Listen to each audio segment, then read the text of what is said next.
Okay, thank you for those who have commented their answers. Here's the explanation. What is the eighth term of the arithmetic sequence 5, 9, 13, 17, and so on? The answer is, yes, you're right. It's C, 33. Now we have to create the formula on this one. Take note that we have the starting number 5. Let's put 5, and then it's obvious that the interval is 4, so we have to add 4.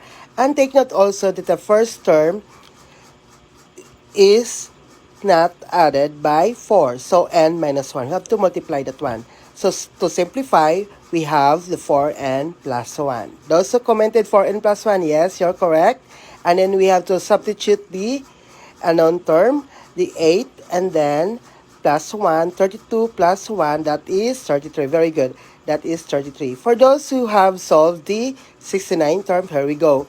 We have to replace the n by 69 and times 4, that is 276 plus 1, and you are correct, 277.